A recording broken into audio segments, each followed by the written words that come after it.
Halo, Assalamualaikum warahmatullahi wabarakatuh, teman-teman semuanya.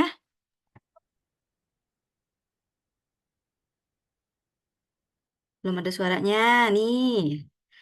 Assalamualaikum. Waalaikumsalam warahmatullahi wabarakatuh. Waalaikumsalam. Oke, Waalaikum. nih pada kemana nih mukanya? Coba Wabarakatuh, saya Bu. mau lihat nih, teman-teman. Nah, Waalaikumsalam, Bu. itu sama. Oke, salam Om Swastiastu, Namo Buddhaya, Salam Kebajikan, teman-teman semuanya. Di sini Banget, kita Bro. kuliah mengenai infrastruktur politik ya. Nah, sekarang kelompok berapa nih? Kelompok mana nih? Sudah siap untuk presentasi? Kelompok tiga, Iya, Ibu. Bu. Oke, boleh. Jadi moderatornya siapa nih?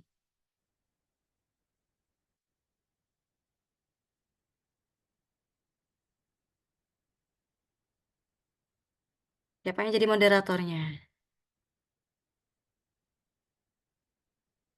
Mana nggak ada suaranya nih, teman-teman?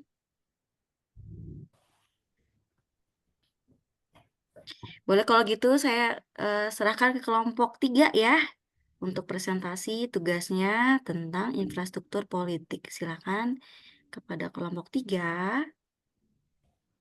Udah ada belum ininya, moderatornya? Mau kelompok tiganya aja moderatornya.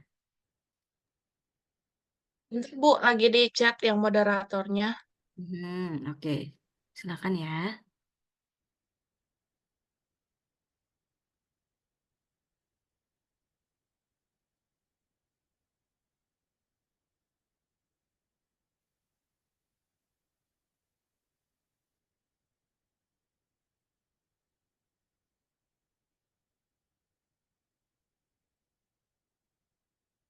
Ibu, sebentar ya, lagi dicari PPT-nya. Bentar, Bu.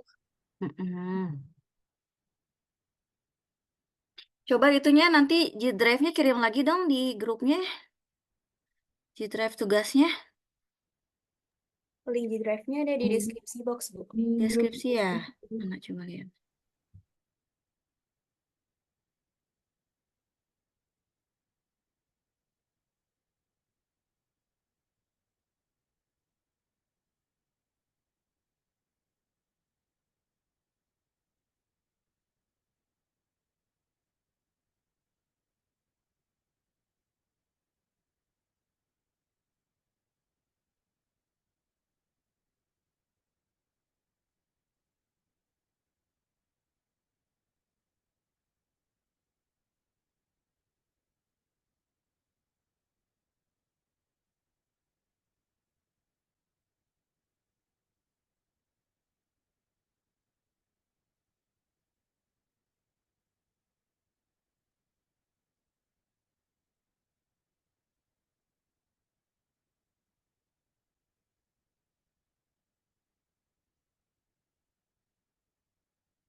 Udah dia, moderator. Moderator ya. Ibu, moderatornya Cahya dari kelompok. Oke. Cahaya Insania pokoknya, Ibu. Boleh, silakan. Baik Ibu, hari ini saya moderatornya. Baik, Assalamualaikum warahmatullahi wabarakatuh. Selamat pagi Ibu dan teman, selamat sore Ibu dan teman-teman. Ya, sore. Sore. Baik, di Sore. sini untuk kelompok tiga, untuk tema infrastruktur politik. Boleh kelompok tiga untuk dimulai presentasinya.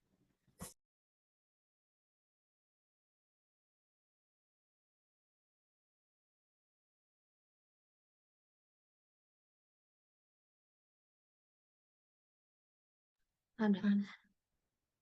Oh, nggak bisa deh. Assalamualaikum warahmatullahi wabarakatuh. Selamat sore Ibu, selamat sore teman-temannya semua.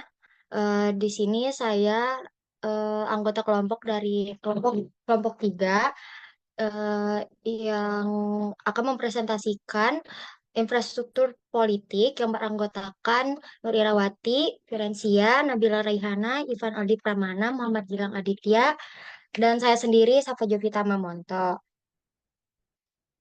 Di sini ada beberapa poin pembahasan. Yang pertama, partai politik, ada prinsip, fungsi, dan jumlah partainya. Lalu ada struktur, sistem pemilihan, masyarakat sipil, lembaga swadaya masyarakat, organisasi masyarakat, kelompok kepentingan, kelompok penekan, dan gerakan sosial.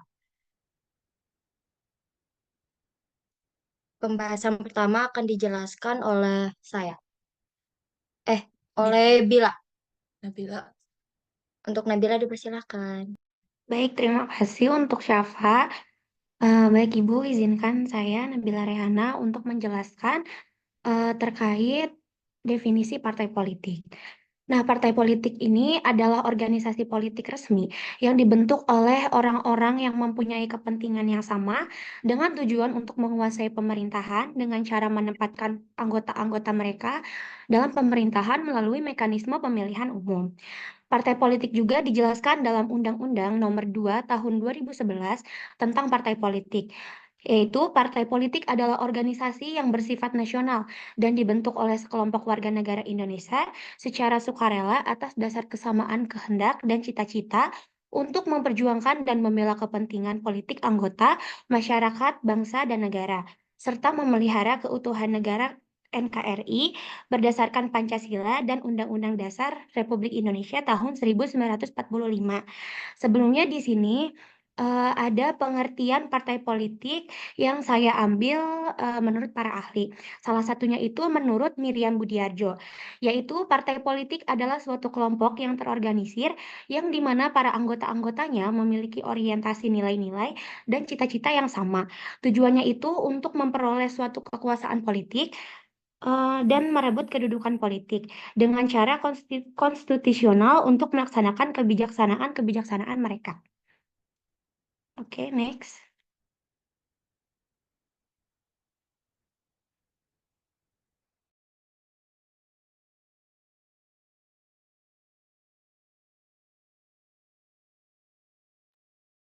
Baik, selanjutnya, menurut Hafid Canggara, terdapat suatu pemahaman bahwa partai politik itu mempunyai tiga prinsip dasar. Yang pertama itu partai sebagai koalisi, yaitu membentuk koalisi dari berbagai kepentingan untuk memperkuat kekuatan mayoritas. Partai yang dibentuk berdasarkan koalisi yang mencakup berbagai faksi di dalamnya. Sebelumnya, faksi itu adalah suatu kelompok dalam partai politik. Nah, kehadiran faksi-faksi tersebut yang mempengaruhi kesatuan partai karena masing-masingnya ini berusaha untuk meraih dominasi dalam partai. Ketidakcocokan dalam partai terutama yang terjadi dalam penetapan asas perjuangan, program kepengurusan organisasi dan pencalonan kandidat. Yang kedua itu ada prinsip partai sebagai organisasi, yaitu partai politik harus dibangun dan dikembangkan agar dapat menarik minat dan menjadi tempat berjuang yang mewakili sekelompok orang atau kelompok. Nah, tujuannya ini untuk mencalonkan anggota dalam pemilu dengan atribut pemilu, berpartisipasi dalam pemilu, mengajukan kandidat yang telah disepakati, menggalangkan dana, menyuarakan isu-isu kampanye melalui propaganda. Dan yang ketiga ada prinsip dasar partai sebagai pembuat kebijakan, yaitu partai politik memberikan dukungan nyata kepada calon yang mereka ajukan untuk mengisi jabatan-jabatan publik.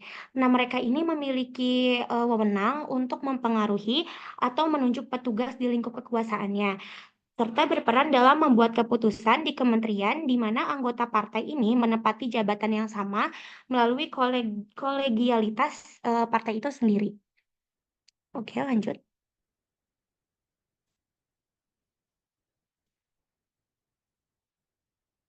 Nah, yang berikutnya ada fungsi partai politik.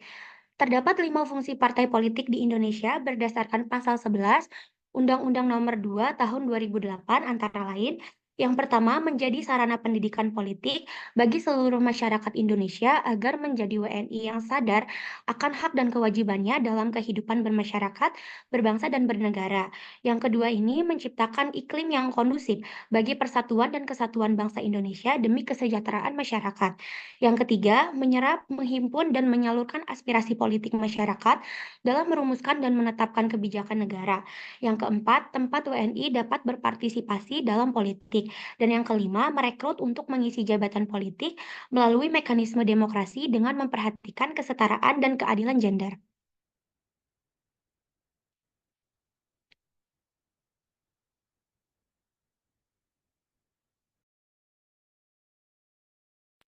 Selanjutnya di sini saya akan menjelaskan struktur partai politik itu sendiri. Partai politik memiliki fungsi utama sebagai penyalur berbagai inspirasi masyarakat. Maka dari itu penting bagi partai politik untuk menjangkau hingga ke tingkat desa atau kelurahan di seluruh Indonesia. Eh, eh, Struktur partai politik ini ada 5. Yang pertama ada pimpinan tertinggi partai atau nasional, ada Dewan Pembina, Majelis Pertimbangan, Dewan Penasehat, Dewan Kehormatan, dan Majelis Syuro. Partai politik didirikan dan dibentuk oleh minimal 50 orang warga negara Indonesia berusia 21 tahun dengan 30% keterwakilan perempuan. Lalu ada Dewan Pimpinan Pusat atau Nasional, ada Ketua Umum, Sekretaris Jenderal, dan Bendahara Umum. Lalu di sini ada Dewan Pimpinan Daerah atau Provinsi, ada Ketua Daerah, Sekretaris Daerah, dan Bendahara Daerah. Lalu ada Dewan Pimpinan Cabang Kabupaten atau Kota, ada Ketua Cabang, Sekretaris Cabang, dan Bendahara Cabang.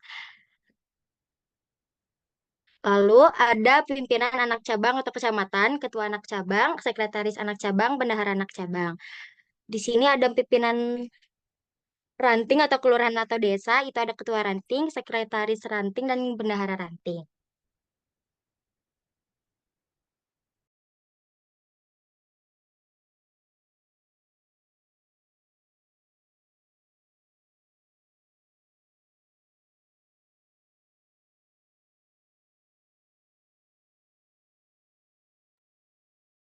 Baik, selanjutnya di sini ada partai yang terdapat di Indonesia. Mungkin di Indonesia ini ada lebih dari sekitar 40 partai, tapi di sini kemungkinan terdapat 24 partai yang mereka ini mengikuti pencalonan anggota pemilu. Di sini banyak sekali partainya, ada PKB, terus ada PDIP, ada Partai Golkar, Nasdem, dan lain sebagainya.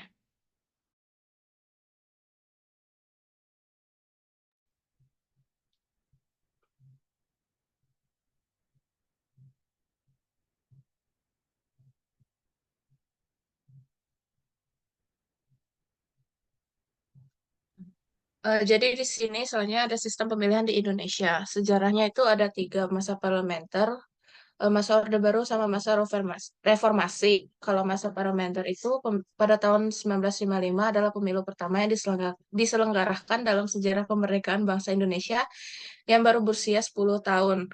Pemilu dilaksanakan pada demokrasi parlementer pada kabinet Burhanuddin Harahap. Pemungutan Pemungutan suara dilakukan Pemungutan suara dilakukan 2 kali. Itu maaf dan nemeng, Bu.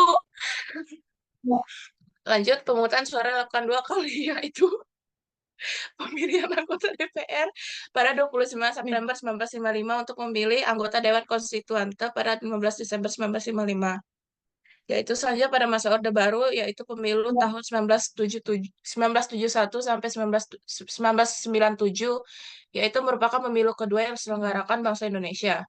Pemilu 1971 dilaksanakan pada pemerintahan Orde Baru, tepatnya 5 tahun setelah pemerintahan ini berkuasa.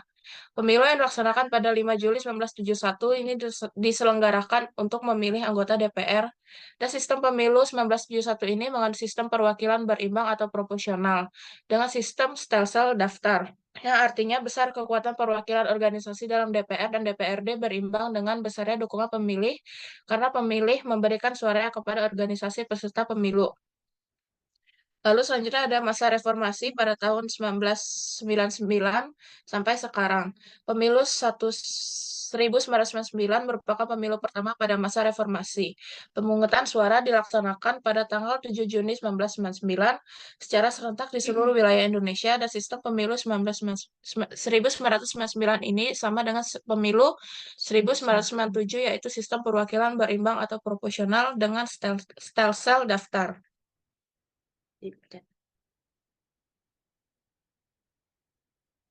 Lalu selanjutnya ada pemilihan kepala daerah dan wakil kepala daerah. Ini diatur dalam UU Nomor 32 Tahun 2004 tentang pemerintahan daerah, yang menyebutkan bahwa kepala daerah dan wakil kepala daerah dipilih dalam satu pasangan calon yang dilaksanakan secara demokratis berdasarkan asas langsung, umum, bebas, rahasia, jujur, dan adil, atau bisa disebut luber judil. Pasangan calon yang akan berkompetensi dalam pilkada adalah pasangan calon yang diajukan oleh partai politik atau gabungan partai politik.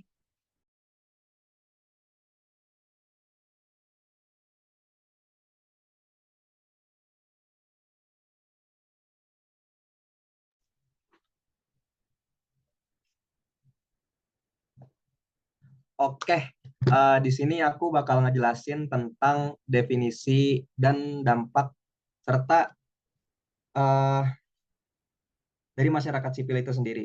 Nah, apa sih masyarakat sipil itu? Menurut Cohen dan Arato, masyarakat sipil adalah wilayah interaksi sosial yang di dalamnya mencakup semua kelompok paling akrab, khususnya keluarga, asosiasi, terutama yang bersifat sukarela, gerakan masyarakat, dan berbagai wadah komunikasi publik lainnya yang diciptakan melalui bentuk-bentuk pengaturan dan mobilisasi diri secara independen baik dalam kelembagaan maupun kegiatan. Nah, dampak-dampak dari terbentuknya masyarakat sipil itu dalam proses politik ada 6 poin. Yang pertama ada penyedia wahana sumber politik, ekonomi, kebudayaan, dan moral untuk mengawasi dan menjaga keseimbangan pejabat negara. Yang kedua ada pluralisme yang terdapat dalam masyarakat madani menjadi dasar penting bagi persaingan demokratis jika terorganisir. Yang ketiga itu ada kewarganegaraan. Yang keempat ada turut serta dalam menjaga stabilitas negara. Dan yang kelima menjadi wahana pendidikan pimpinan politik. Dan yang terakhir menghalangi dominasi rezim otoriter dan mempercepat runtuhnya rezim.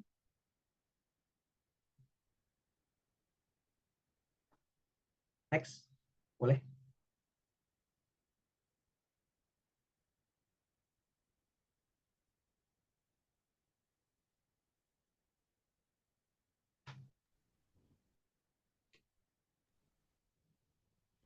Selanjutnya ada lembaga swadaya masyarakat atau dikenal juga sebagai non-governmental organization adalah organisasi yang dibentuk oleh warga negara Indonesia secara sukarela berdasarkan kehendak dan minat untuk berpartisipasi dalam meningkatkan kesejahteraan masyarakat.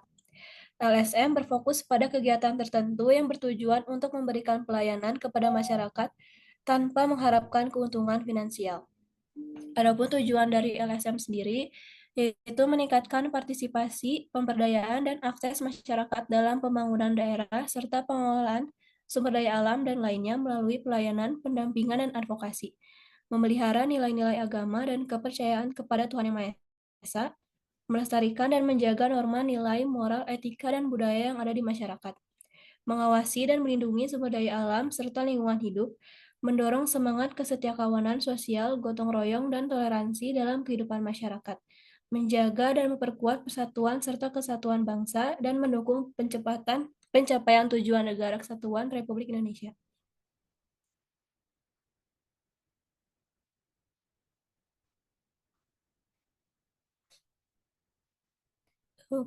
Peran dari LSM sendiri yaitu memperjuangkan hak-hak masyarakat, pengawasan dan akuntabilitas pemerintah, dan memfasilitasi partisipasi masyarakat.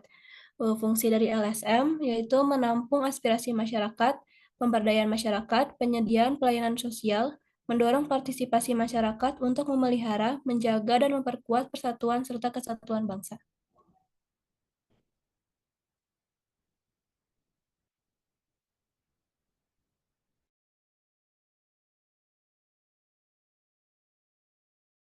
Di sini saya akan menjelaskan organisasi masyarakat atau ORMA. Organisasi kemasyarakatan yang disebut ORMAS adalah organisasi yang didirikan dan dibentuk oleh masyarakat secara sukarela berdasarkan kesamaan aspirasi, kehendak, kebutuhan, kepentingan, kegiatan, dan tujuan untuk berpartisipasi dalam pembangunan demi tercapainya tujuan negara kesatuan Republik Indonesia yang berdasarkan Pancasila. Dalam pasal 5 UU 17 tahun 2013, putusan MK menerangkan bahwa pembentukan organisasi masyarakat bertujuan sebagai berikut. Yang pertama, meningkatkan partisipasi dan keberdayaan masyarakat. Yang kedua, memberikan pelayanan kepada masyarakat. Yang ketiga, menjaga nilai agama dan kepercayaan terhadap Tuhan Yang Maha Esa. Yang keempat, melestarikan dan memelihara norma, nilai, moral, etika, dan budaya yang hidup dalam masyarakat. Yang kelima, ada melestarikan sumber daya alam dan lingkungan hidup. Yang keenam, mengembangkan kesetiakawanan sosial, gotong royong, dan toleransi dalam kehidupan bermasyarakat. Yang ketujuh, menjaga, memelihara, dan memperkuat persatuan dan kesatuan bangsa. Dan yang terakhir, mewujudkan tujuan negara.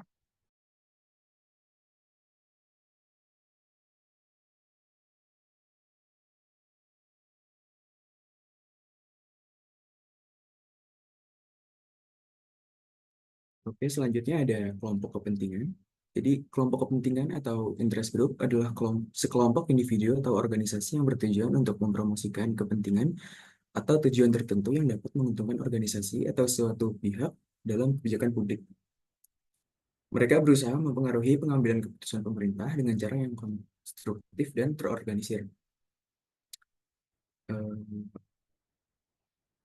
Selanjutnya ada peran kelompok kepentingan. Yang pertama, melindungi kepentingan. Mereka berperan untuk melindungi kepentingan kelompoknya dari tindakan pemerintah yang sewenang-wenang ataupun kebijakan pemerintah yang terlalu dominan. Yang kedua ada lobbying.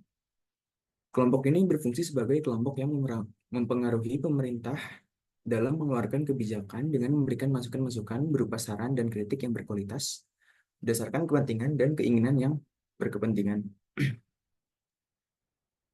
Dalam konteks hukum, kelompok kepentingan diakui dalam Undang-Undang Nomor 12 Tahun 2011 tentang pembentukan peraturan perundang-undangan yang memberikan ruang bagi masyarakat, termasuk kelompok kepentingan, untuk memberikan masukan terhadap rancangan peraturan melalui berbagai forum seperti rapat dengar pendapat atau RDP dan diskusi publik. Boleh di next.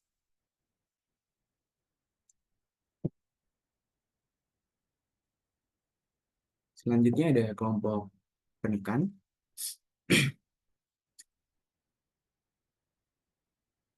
Kelompok penekan atau pressure group adalah kelompok yang berusaha memberikan tekanan kepada pemerintah atau lembaga lain untuk mengubah dan mempertahankan kebijakan tertentu. Mereka seringkali menggunakan demonstrasi atau kampanye media untuk mencapai tujuan mereka. Di sini ada peran kelompok penekan, yaitu sebagai pemberi tekanan. Kelompok penekan berfungsi untuk memberikan tekanan kepada pihak penguasa, yaitu pemerintah, agar keinginannya dapat diakomodasi oleh pemegang kekuasaan. Selanjutnya, perannya ada radikalisme. Maksud dari radikalisme di sini itu artinya kelompok penekan ini ingin perubahan atau pembaruan tatanan sosial dan politik secara drastis dengan menggunakan cara-cara seperti demonstrasi, mogok kerja, dan kampanye-kampanye media. Kelompok menekan diatur dalam konteks partisipasi masyarakat dalam penyusunan kebijakan pemerintah. Undang-Undang Nomor 23 Tahun 2014 tentang pemerintahan daerah mengatur bahwa masyarakat memiliki hak untuk berpartisipasi dalam penyelenggaraan pemerintah daerah, termasuk dalam perencanaan dan penganggaran yang dapat melibatkan kelompok menekan. Boleh di next.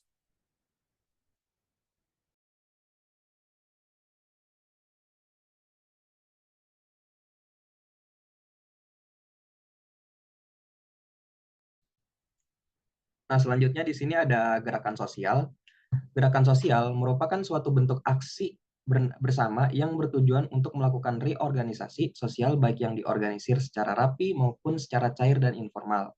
Nah, di sini kita juga dapat pengertian gerakan sosial menurut ahli dari Sidney Terrell yang berpendapat bahwa gerakan sosial merupakan suatu tantangan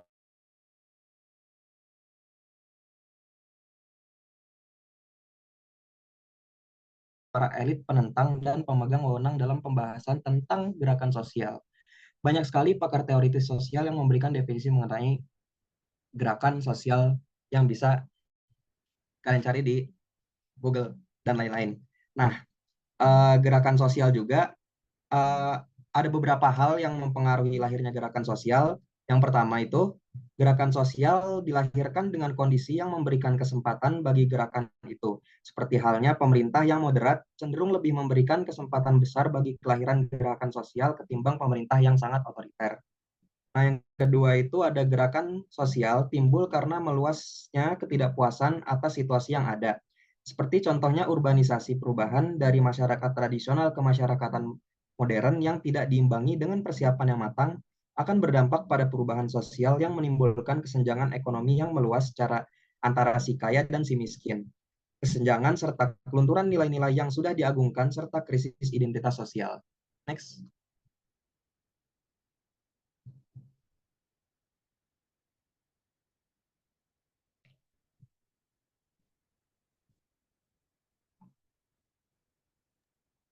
Baik, saya akan menyimpulkan apa yang sudah disampaikan sama teman-teman saya sebelumnya. Jadi kesimpulannya, partai politik adalah organisasi yang memperjuangkan kepentingan politik, anggota dan masyarakat. Serta menjaga NKRI berdasarkan Pancasila dan UUD 1945.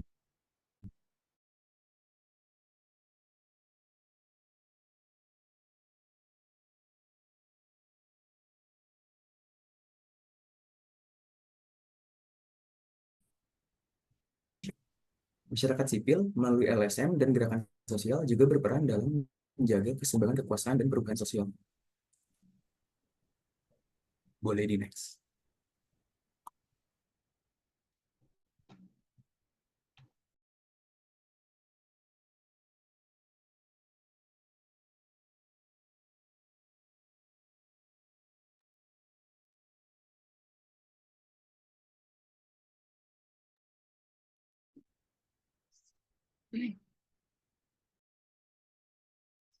Sekian presentasi dari kami. Silakan dari kelompok yang mau mengkritik. Kelompok 2 dan kelompok 7.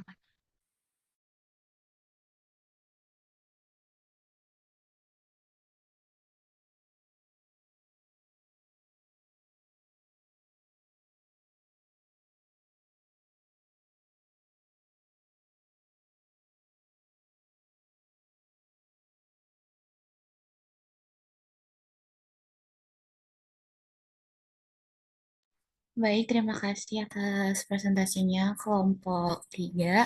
Baik, dari kelompok 2 mungkin bisa mengkritik dulu. Dipersilakan Rehan. Tapi bukan dari kelompok 2, kelompok 7. Boleh langsung atau gimana? Oke, kita dahulukan kelompok 2 dulu ya Rehan. Oke. Kasih. Untuk kelompok 2, boleh, silakan.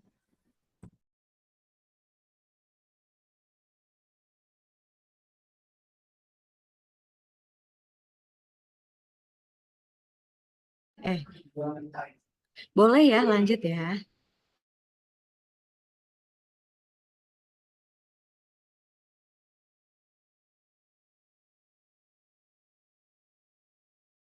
Silakan kelompok 2 mengkritik.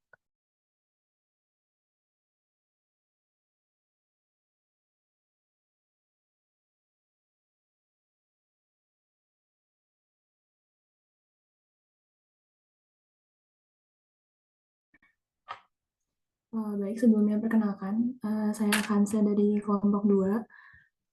Saya izin menyampaikan kritik dan saran terhadap kelompok 4 ya ini.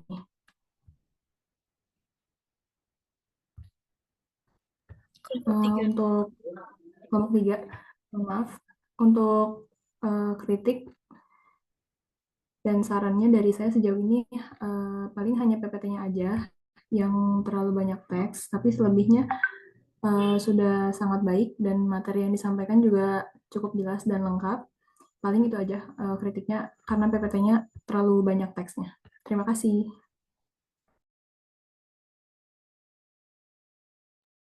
Makasih Kansa.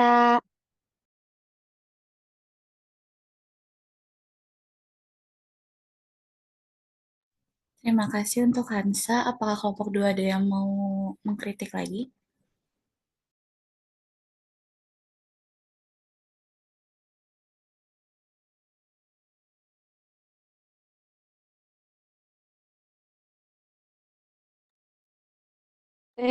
Silahkan kelompok 7 yang mengkritik. Rehan.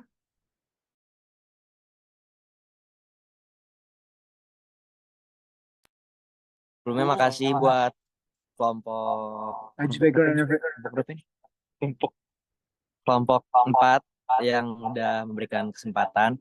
Mungkin tadi balik lagi ke Ormas. Tadi dibahas tujuan dari didirikannya Ormas berdasarkan sebuah undang-undang. Mungkin ini kritik sekaligus pertanyaan ya. Jadi intinya di saat ada suatu ormas yang berdiri tapi tidak sesuai dengan tujuan awalnya, misalnya dari ormas itu melakukan pungli ataupun ada hal-hal yang memang tidak sesuai tujuan awal seperti yang dijelaskan dari undang-undang, kira-kira yang bisa pemerintah lakukan ini apa?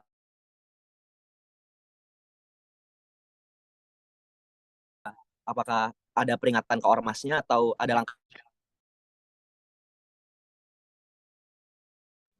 Baik, terima kasih Rehan. Apakah kelompok 7 ada yang ingin mengkritik lagi?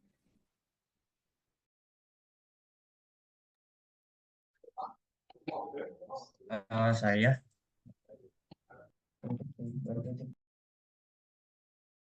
Oke, Aurel. Boleh. mungkin saya ingin mengkritik, tapi bolehkah saya mengkritik isi dari makalahnya mungkin? Dipersilakan, Aurel.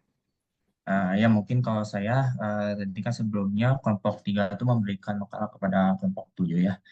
Mungkin saya di sini hanya ingin mengkritik makalahnya saja. Di sini makalahnya itu isinya kalau dari isi sudah bagus, namun untuk struktur kaidah makalahnya seperti eh, jarak spasi itu antar bab tuh masih terbilang cukup berantakan. Kemudian antar paragrafnya juga masih masih masih beda satu sama lain gitu. Jadi nggak sama gitu. Mungkin untuk perbaikannya di makalah itu di bagian spasinya. Mungkin bisa disesuaikan apakah spasinya itu satu ataukah 1,5 ataupun dua gitu. Mungkin dari saya sekian untuk titiknya. Nah, kemudian mungkin ada pertanyaan dari kelompok 7 ke kelompok 3 dari saya, eh, yaitu eh, pandangan kalian gitu, terhadap hampir semua partai politik di Indonesia. Ini sudah dijelaskan ya, eh, salah satu fungsinya itu yaitu menyalurkan aspirasi masyarakat. Namun di sini partai politik sekarang itu mereka itu memiliki tujuan untuk kepentingan mereka masing-masing tanpa memikirkan hal tersebut. Nah,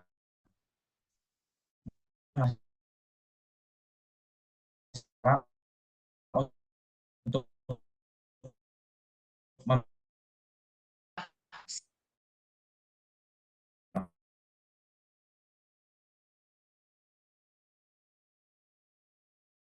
Tidak ada.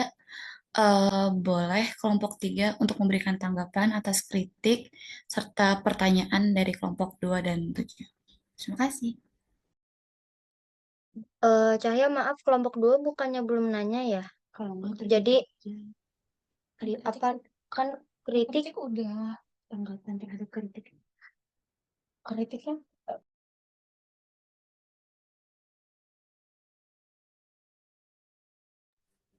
Tadi Kansa cuma memberikan kritik aja sih. Dari kelompok 2 belum ada yang ngomong lagi. Untuk kelompok 2 apakah ada yang ingin bertanya lagi? aku mau ngasih tanggapan dulu buat yang kritik. Makasih banyak. Itu bisa jadi apa evaluasi ke diri kita sendiri.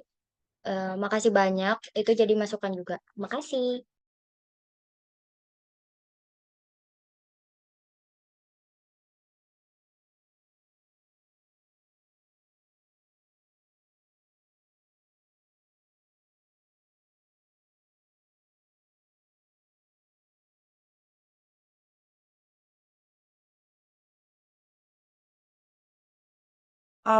Mungkin langsung aja ya ke pertanyaan dari kelompok 2. Bukan yang itu.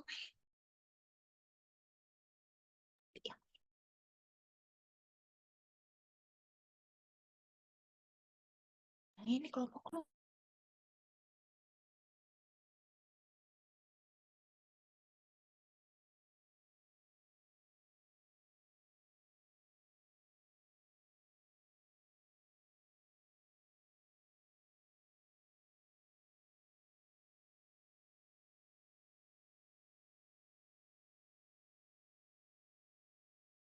Oke, di sini aku mau nanya, kan di situ disebutkan bahwa LSM itu kan merupakan organisasi yang dibentuk oleh WNI kan secara sukarela dengan tujuan untuk mensejahterakan masyarakat. Nah, menurut kalian ini LSM tuh sebenarnya udah ada contoh aksi atau kasus yang membantu rakyat atau belum sih? Soalnya eh, dari yang aku baca kayak banyak banget pelanggaran yang dilakukan oleh LSM ini mulai dari pelanggaran kode etik, pemerasan, korupsi, ataupun kayak setiap badan publik yang habis melakukan sesuatu, LSM ini tuh apa ya kasarnya kayak pungli gitu dengan ya sih bisa disebut pemerasan kayak gitu. Bisa dipahami nggak kelompok Bisa paham. Iren? Jenderal.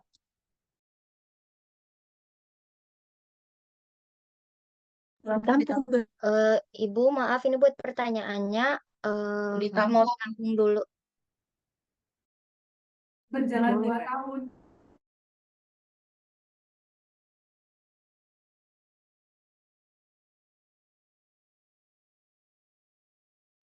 Baik, terima kasih Nar untuk pertanyaannya. Tadi seperti yang Safa bilang, pertanyaan ditampung dulu, boleh dari kelompok lain yang ingin bertanya mengenai presentasi kelompok 3. Silahkan. Perkenalkan, nama saya Zulkmal Agung dari kelompok 2. Ingin menanyakan, kan tadi ada kelompok 3 membahas bahwasanya partai politik di Undang-Undang Pasal 11 Nomor 2 Tahun 2008 memiliki fungsi dalam menciptakan iklim yang kondusif bagi persatuan dan kesatuan bangsa Indonesia demi kesejahteraan masyarakat.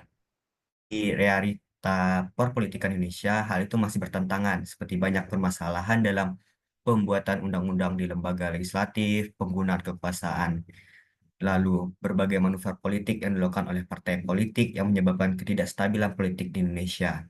Nah, saya ingin menanyakan kepada kelompok 3, bagaimana cara yang bisa kita lakukan untuk menjadi kelompok penekan partai politik itu sendiri agar tidak melakukan berbagai hal yang malah menyebabkan ketidakkondusifan dan ketidakstabilan politik di Indonesia saat ini. Sekian, terima kasih.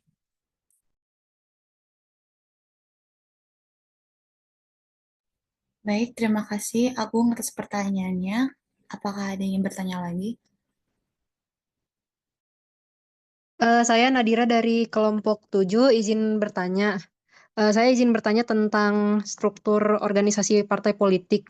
Nah, kalau menurut pendapat kalian, bagaimana solusi dari partai politik dapat memastikan bahwa struktur organisasi internalnya itu tidak terjebak dalam birokrasi yang berlebihan gitu? Terima kasih.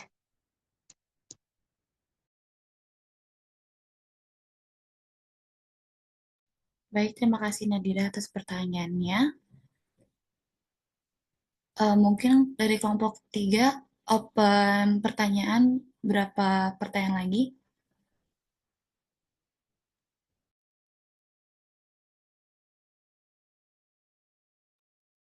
Kalau dari yang kemarin kan dari ketentuan ibunya satu kelompok 5.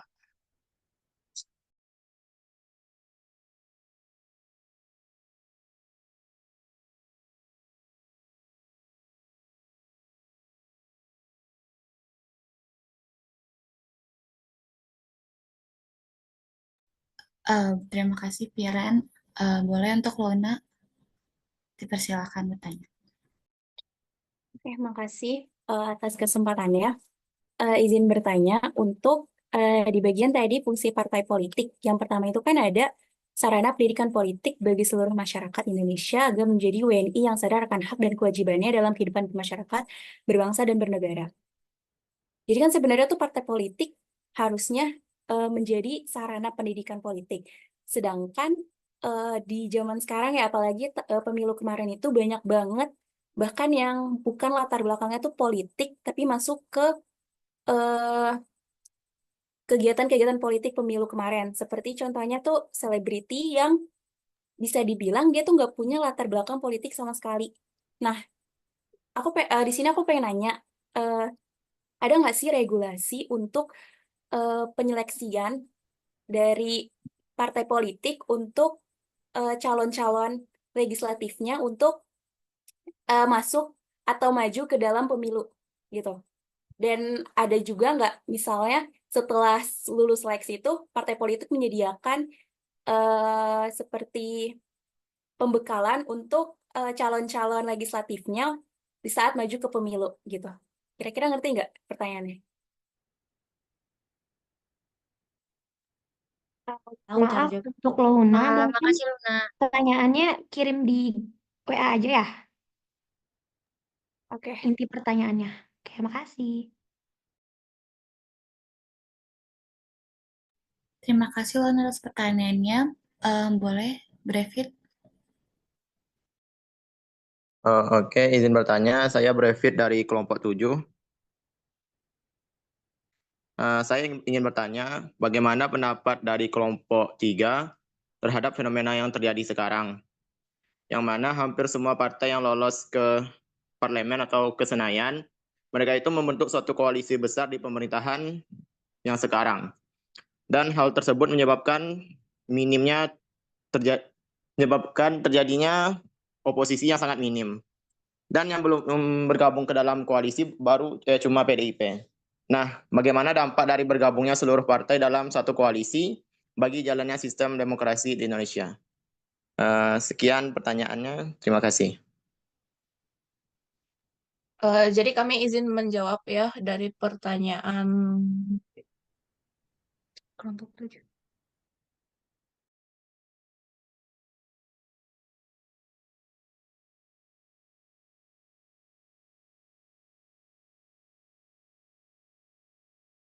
Menurut gue nanya cukup gitu.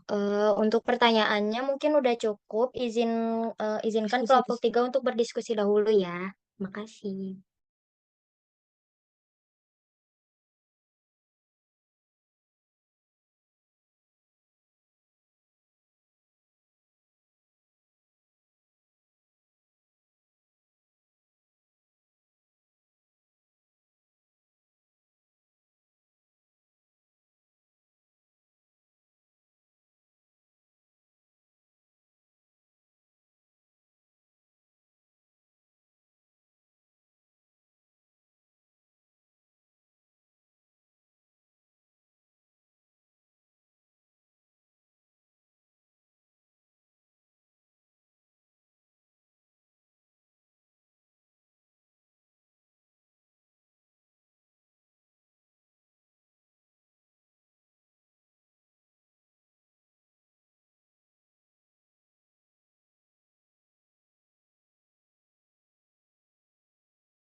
Baik, sebelumnya ada Rehan nggak? Aku mau jawab pertanyaan dari Rehan.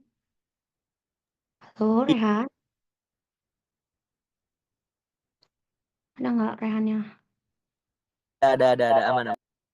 Oke, mungkin aku mau jawab yang pertanyaannya aja ya. Intinya itu kalau misalnya Ormas melakukan apa ya pelanggaran atau dianggap tidak sejalan sama tugasnya, misalnya tadi kayak melakukan pungli dan segala macam, itu tuh pemerintah harus ngelakuin apa atau harus dibubarkan dan bagaimana? Pertanyaannya kayak gitu, betul? Benar. Oke, di sini aku mau izin jawab.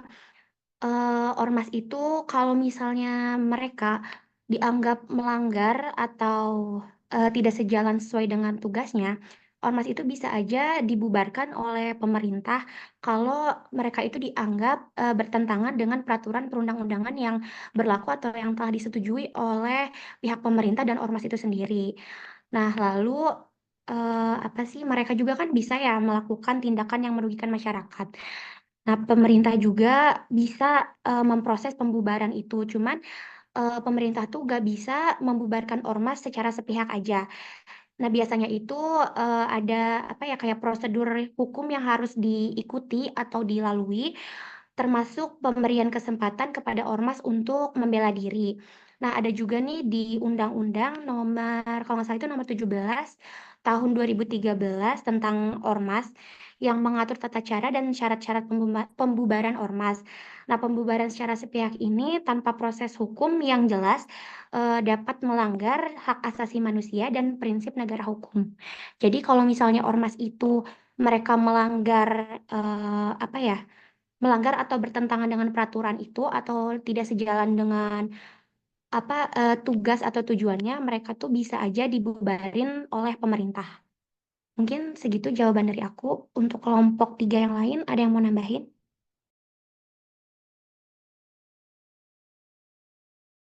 Udah cukup, Bila, makasih.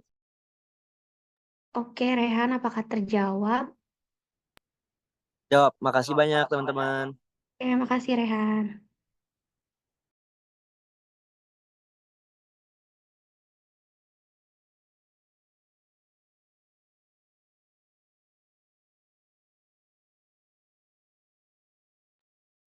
Ini aku mau jawab pertanyaan dari Uril.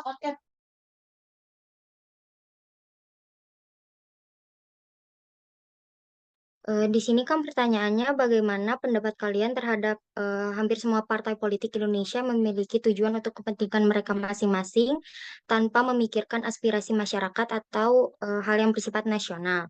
Bagaimana cara meminimalisir atau mengatasi masalah tersebut? Itu kan Uril pertanyaannya.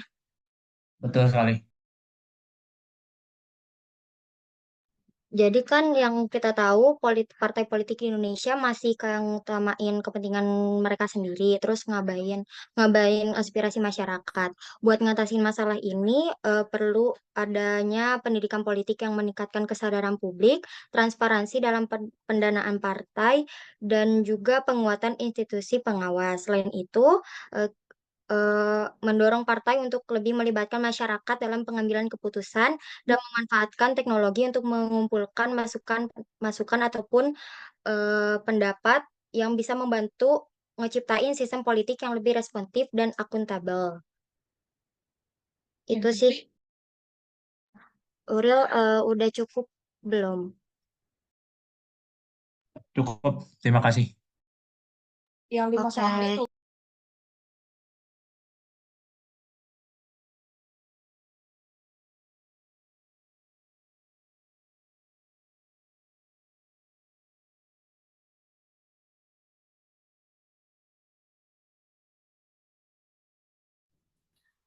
Aku mau jawab pertanyaan dari Neren kelompok 2 yang contoh aksi LSM itu. Kemarin, baru Juli kemarin, LSM melakukan aksi karena banyak orang tua murid yang mengeluh ke Ormas dan LSM untuk menyuarakan protes terhadap kebijakan penerimaan peserta didik baru atau PPDB yang dianggap tidak adil. Di situ LSM meminta Pemprov Jabar untuk memperbaiki sistem PPDB akibat banyaknya kecurangan dari peserta yang didiskualifikasi pada tahun ini. Aksi demonstrasi ini tertib dan disertai oleh berbagai orasi dari perwakilan Ormas dan LSM yang terlibat. Mereka berkomitmen untuk terus memperjuangkan keadilan dalam sistem pendidikan di Jawa Barat. Segitu aja mungkin. Neren. Iya, Ira, paham. Makasih, Ira. Sama.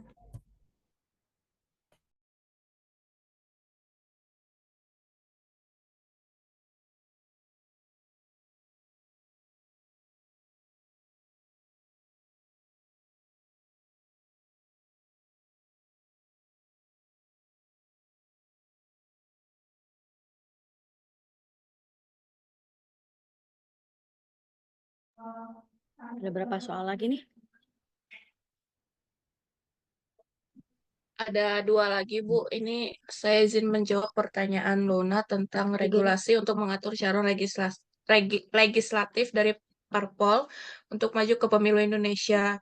Itu regulasi tersebut diatur dalam beberapa undang-undang. Yang pertama, Undang-Undang Nomor 7 Tahun 2017 tentang Pemilihan Umum, yang berisi merupakan dasar hukum utama yang mengatur penyelenggaraan pemilu termasuk persyaratan calon legislatif.